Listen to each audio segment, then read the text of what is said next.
Hello दोस्तों। आज की इस वीडियो में हम नारियल के जन्म की कहानी पढ़ेंगे।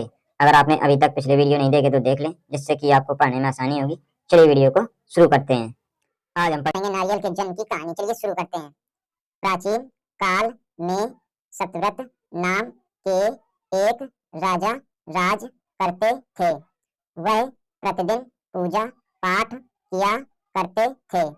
उनके पास किसी भी चीज की कमी नहीं थी। वह धन दौलत से लेकर हर प्रकार की सुविधा से समृद्ध थे। हालांकि इसके बावजूद भी राजा की एक अभिलाषा थी, जिसे वह पूर्ण की चाह रखते थे।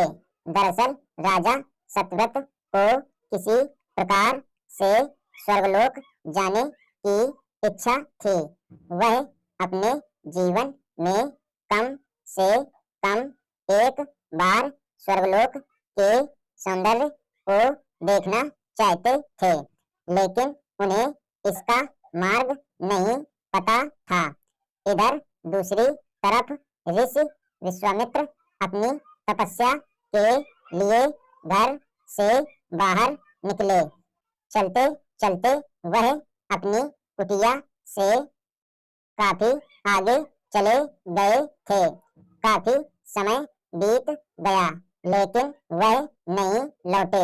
इस कारण उनका परिवार भूख और प्यास से तड़प रहा था।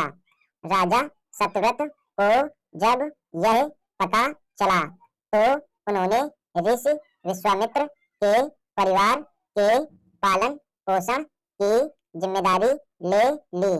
कुछ समय बाद जब मुनिवर लौटे तो वे अपने परिवार को कुशल देख काफी प्रसन्न हुए।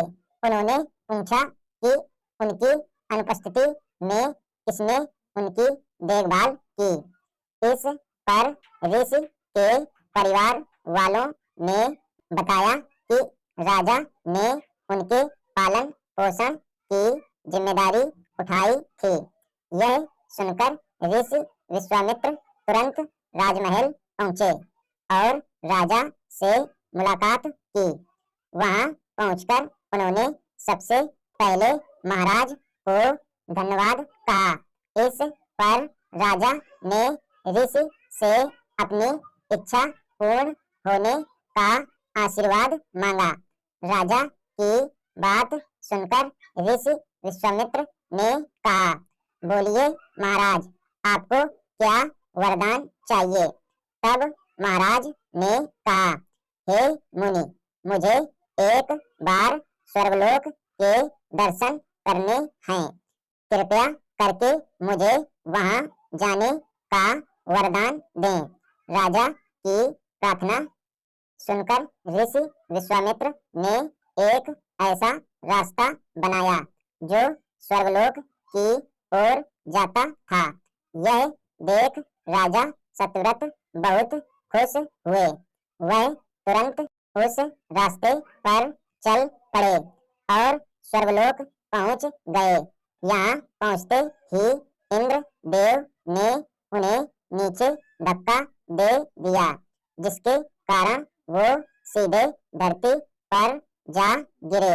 राजा ने सतव्रत ने तुरंत सारी घटना ऋषि विश्वामित्र को बताई। राजा की बात सुनकर ऋषि विश्वामित्र गुस्से से आग बबूला हो उठे। उन्होंने तुरंत सभी देवताओं से इस बारे में बात की और इस समस्या का हल निकाला, जिसके बाद राजा के लिए एक नया स्वर्गलोक बनाया गया। नए स्वर्गलोक को पृथ्वी और देवताओं के स्वर्गलोक के बीचों बीच स्थापित किया गया था, ताकि किसी को परेशानी न हो। नए स्वर्ग लोक से राजा सतव्रत बहुत खुश हुए, लेकिन विश्वामित्र को एक चिंता लगातार सता रही थी। उन्हें डर था कि नया स्वर्गलोक कहीं जोरदार हवा के कारण गिर ना पड़े। अगर ऐसा होगा तो राजा सत्यव्रत दोबारा से धरती पर जा गिरेंगे।